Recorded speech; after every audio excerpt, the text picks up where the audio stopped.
ई कैसन कपड़ा सिए बाड़ा तू? हम तोरा के इतना पातर दिखता नहीं का? ई कपड़ा ता हमरे गटई के नीचे भी नहीं खे उतरत। तू तू तू तू टेंशन मत ला, हम बस अभी तुरंत सही करता नहीं ना। अरे टेंशन कैसे ना ली, नया कपड़ा रहे। हम तो के ओ दिन कहले रही ना नाप लेला। अगर कपड़ा जरा सा भी खराब भइल ना तो हम पूरा पैसा तहरा से ले। ठीक बा 34 ठीक। ई कैसन कपड़ा सिले बड़ा? हमारा के इतना मोट लागत नहीं का? एमे तो हमरा जैसन दूगो लड़की आ जाई। लाइक रखे ठीक करके दा। तू तू तू टेंशन मतलब बस 5 मिनट में हवा हम सही करके रख ले रहते नहीं ना।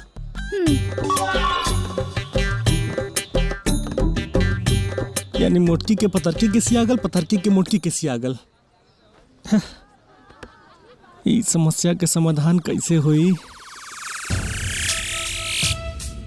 ना भी ना ले सकीला, कहीं पियरवा का हाल न हो जाए, कुटा न जाए। हमके ना लड़किन के फिगर के अध्ययन करे के होई, ताकि एक बार देखते लड़किन के सही साइज पता चल सके।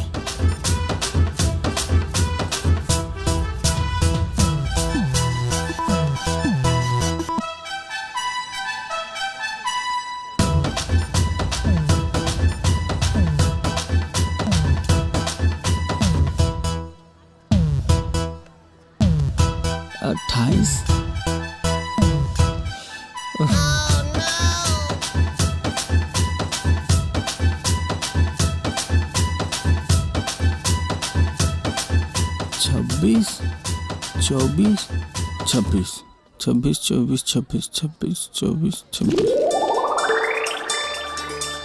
26 24 26 24 26 24।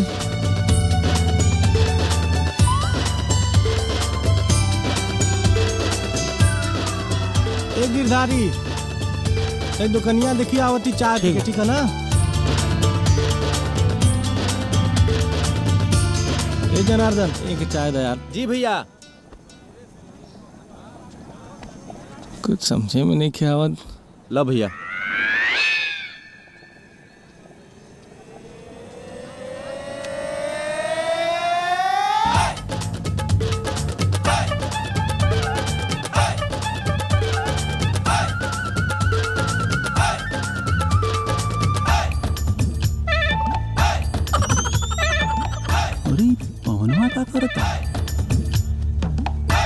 बेशरम ई का करत रहा? तारा शर्म नहीं आवत? ए ई का कर रहल बाड़ा? गला मिले के, कमर पकड़े के गंदा गंदा इशारा कर रहल बाड़ा। हम ना हसन कोनो बात नहीं का।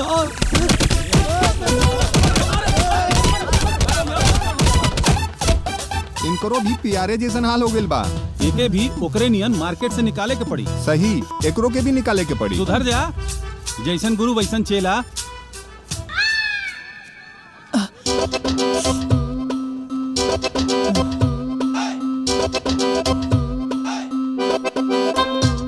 बिना मतलब के मार के सुझा देली सन।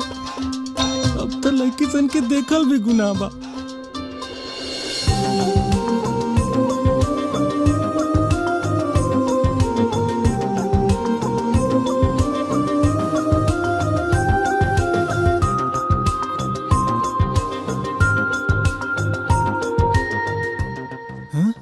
तनी सुनी ना। अरे ये तो वो दिया वाली लड़की आई है। इस सूजल मुंह देखी तो का सोची ना हम ना दिखाई। ए बाबू हेने सुन ना, सुनात नहीं खे। हाँ बोली का बात बा? अरे का बताई, अइबे तब नु बताए। हमरा अपना पोती के कपड़ा सिए के देवे के बा। रउआ कपड़ा रख दी, हम बना दे। ई पगलाइल बा का? बिना नापे के कपड़ा बना देबो? गुस्सा मत हुआ ना दादी। अरे का कही, काहे ना गुस्सा हुई? बिना नापे के कपड़ा सिए, एकरा गोड़वा में दही जमल बा। हिलत है नहीं के जैसे। बुढ़िया एकदम पीछे पड़ गल। अरे दादी रउआ कपड़ा रख के चल जाई, हम बना देब। दादी बिना नाप के कपड़ा खराब कर देता। अरे ना खराब होई, हमार विश्वास करी ना खराब होई। अच्छा तो सुन ला, विश्वास पर हम कपड़ा रख के जाते हैं, लेकिन अगर जो खराब भइल नो तो एकरा बदले तू नया कपड़ा हमरा के दिए। हाँ ठीक बा ठीक बा। चला, लेकिन दादी ये बतावा, वो अगर खराब सिल दी तो दुद्दू को कपड़ा बा और पैसों ना दी तब का होई? अरे तू चलो ना, कपड़ा अगर ये खराब के लिए नहीं तो इनका बाप से हम कपड़ा ले, तू चलो।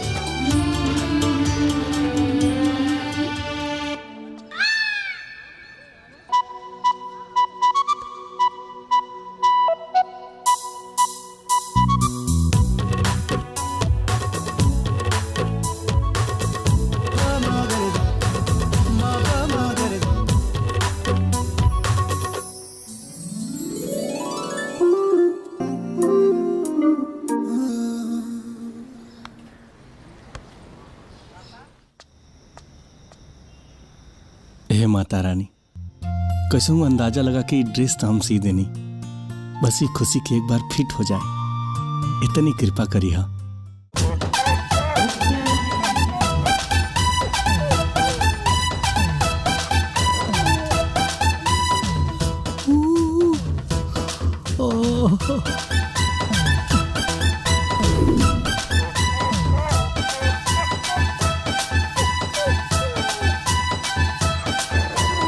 नमस्तोभ्यम नमस्तोभ्यम नमस्तोभ्यम नमस्तोभ्यम। टॉमी जी, रउआ हमार न भगवान है, तोहरी वजह से हमारी मोटका पेट भरत हो, तू ही नौकरी देवौला हो, हमसे कभो नाराज मत होइए प्रभु, न तो भूखे मर जाए। नमस्तोभ्यम नमस्तोभ्यम। आरे आवा पारे आवा, टॉमी जी के निदिया लावा, सो जा बाबू सो जा, सो जा सो जा भैया सो जा। वाह भाई वाह, बहुत बढ़िया आदमी बाड़े त।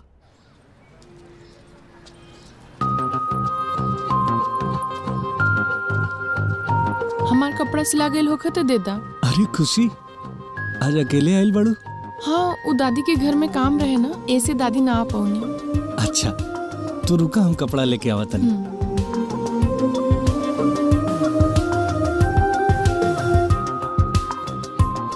हे माता रानी, इज्जत बचा लिया, अब तोहरे हाथ में सब कुछ बा। इला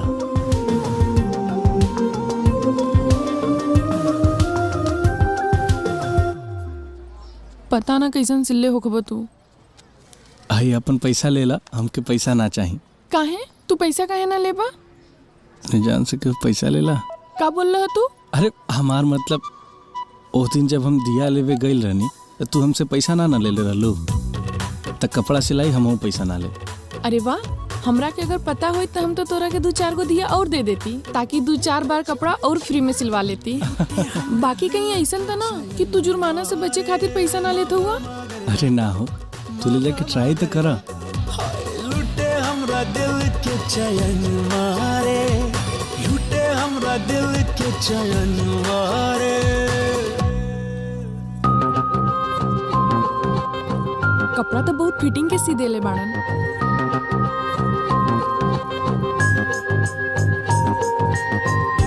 दादी, ई कपड़ा कैसन लागता? अरे वाह, ये तो एकदम फिटिंग के बा हो, अच्छा कारीगर बा, बहुत बढ़िया सिले बा। आ देखो ना, बिना नापे के इतना बढ़िया सी दिल बा। हाँ, लइका भी निमन बा दादी। हाँ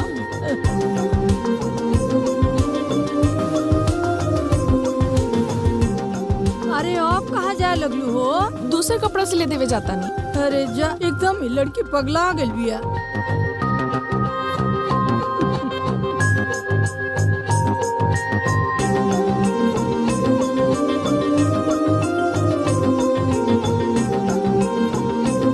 सुनी ना। अरे खुशी, हम ऐसा पहली बार देखनी है, बिना हमरा के देखे, बिना हमार नाप ले ले और इतना फिटिंग के कपड़ा से देनी हर हुआ। ऐसे हम खुशी खुशी अपन दूसरा कपड़ा ले आईनी। मगर ये बतावा, ये सब तो कैला कैसे? तोहार कपड़ा सिए खातिर हमरा नाप लेवे की जरूरत नहीं खे। वो काहे? काहे कि तोहार फोटो हमरा मेरी पहले से बा, हमार फोटो तोरा पास दिखावा कहाँ बा? हमरा दिल में बा।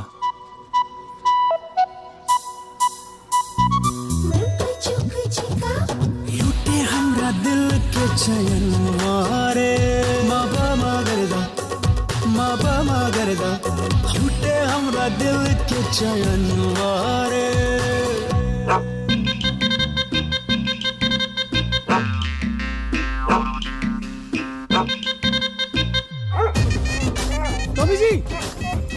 टॉमी जी पी ले, टॉमी जी पी ले ना। ए सरकार, अरे टॉमी जी पी ले।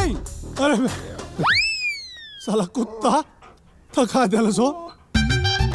जवन खाना ही कुत्ता के मिलेला हमारे गांव के सरपंचों के नसीब ना हुई। ओकरे बाद भी ससुर नखरा करता रहे। अरे किस्मत पौले बड़ा भाई, किस्मत पौले बड़ा तू। एकरा के पीछे भाग भाग के तब हमरा की भूख लग गई। टॉमी जी खा ले। ए टॉमी जी पी ले। टॉमी जी, ए टॉमी जी हो। ए टॉमी जी पी ले। हमारा टॉमी जी का हमारा से ज्यादा ख्याल रखा था। भगवान तो भला करो। हाँ, डिस्टर्ब नहीं करना है। पिलाओ पिलाओ पिलाओ। टॉमी जी मैं चलता हूँ। ये टॉमी जी के चक्कर में मोटका अकेला ना निकल ले कहीं। ओ प्यारे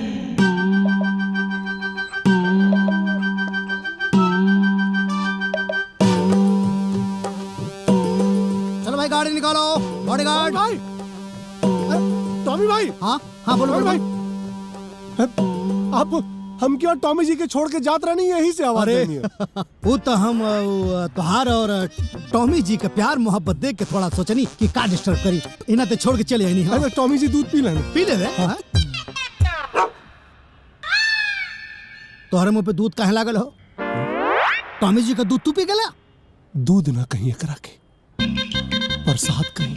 टॉमी जी के झूठ दूध अमृत जैसा।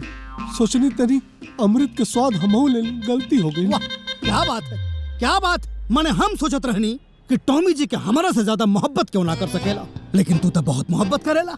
यही नाते जवन धरोहर हमारा मालिक से हमारा मिलल बा वो हम तारा नाम कर रहे बानी।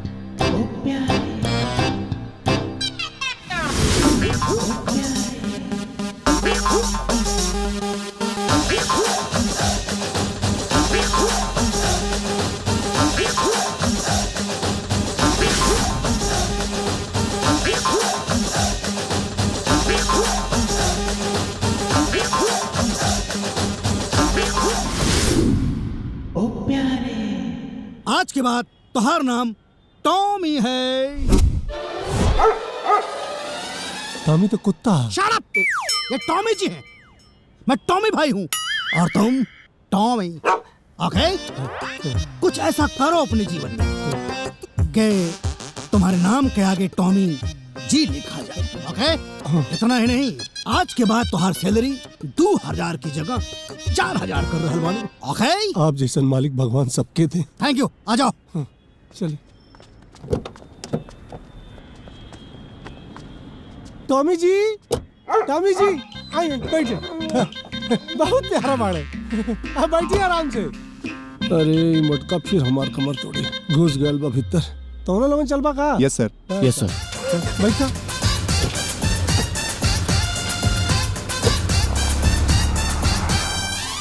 ए बाबू, अरे तोहरे से कहतनी कम आई बैठल बड़ा। कभी सोचा तारा कि घर में सियान लड़की बा, ओकरा खातिर लड़का उइका देखब, बियाह होई। भाई चिंता तो हमके भी बहुत था, लेकिन का करी, कोनो लड़का ढंग का मिलते ना है। लड़का तो कई से देख ले बानी। एगो लड़का तो हमरा नजर में बा। तू जाने लू? हाँ। अच्छा के कह तो बताई। तो बता ना। पवन नाम हो ओकर। अपन खुशियों ओकरा के जाने ली। अरे मैंने एक दूसरा से मिलल बालो, बातचीत बा, तो ओकरे से हाँ बोल देबो का? ठीक बा माई, आज बता देली तय तो ठीक है। हम एक काम करीला, काले पवन का घर पता करके हम चल जाइला, और घर भी देख ले, वर भी देख ले। चला, जैसन भगवान के मर्जी। इतना रात की केकर फोन आ गई। हेलो कौन? पिए प्यारे। ओ प्यारे ओहो पी के। अरे प्यारे तू कैसन बाड़ा, कहाँ बाड़ा यार? तोहर बड़ा चिंता होत रहल। हैं? हमार चिंता क्या कर रहल बड़ा? बहुत बढ़िया बानी। एसी कमरा में बैठ के शराब पी रहल बानी। का बात करता रहो? अरे झूठ कहा? आई पिए प्यारे कहा? अरे भाई साहब, विधायक टॉमी भाई बाड़े ना, उनकर पिए हो गए बानी। पिए प्यारे। हाँ। ओ प्यारे बढ़िया बंगला, गाड़ी, अंग्रेजी शराब, कौनो चीज का कमी ना तोरे आशीर्वाद से। हाँ भाई, तो हर बड़ आदमी हो गई बा। ए सुन, कौनो चीज का दिक्कत होके आधी रात के फोन कर दिए। फोन का करिए, चल जाइए हमरा लगे। हाँ? तोर भाई बाड़ी हम। दोस्त मत समझिए, भाई बुझिए हमरा के। हाँ? हेलो, हम झुट्टे परेशान रहली। प्यारे शहर में बहुत खुश बाड़न।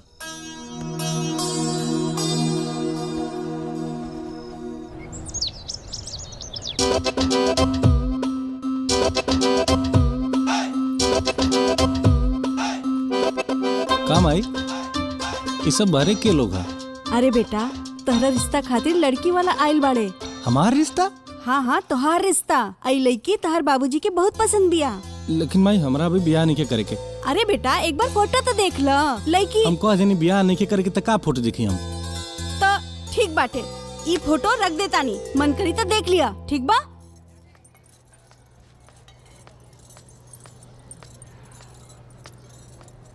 देखी जी, आपकी बेटी तो हमके बहुत पसंद बाड़ी। शायद हमार बेटा भाई ब्याह नहीं के करे चाहत।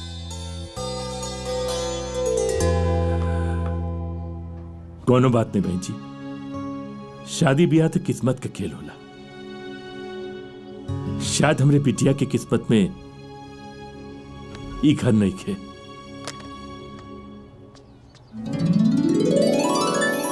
अरे ये तो खुशी है। माई आज्ञा दे। नमस्ते। एक मिनट। रुआ बेटी के किस्मत में ये कर बा ससुर जी, आशीर्वाद दी ससुर जी। हमके रिश्ता मंजूर बा।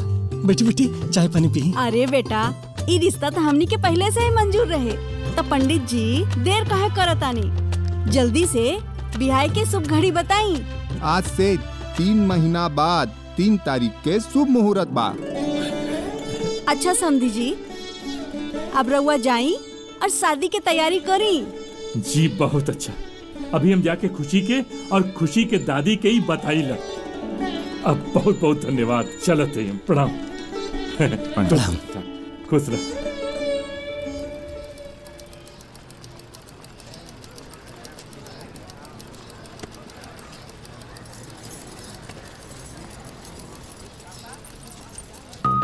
दादी, हमरा के चूड़ी लेवे के बा। आल तो ले लो, जौन तारा पसंद हो के तौन तू ले लो।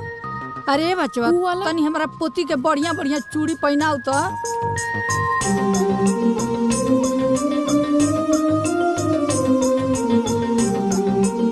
दादी पा लगी। अरे खुश रहा बाबू, सब ठीक बानू? हाँ, चला दुकान पर चाय पीला। ना ना दादी, शादी से पहले लड़की के ससुराल ना जाए की चाहिए। लए बाबू, इनका सब मालूम बा, तू तो बुर्बक पड़ा। दादी, शादी के बाद हम इनकरा के सब कुछ सिखा दे। अच्छा ठीक बा, तू सिखा दी है।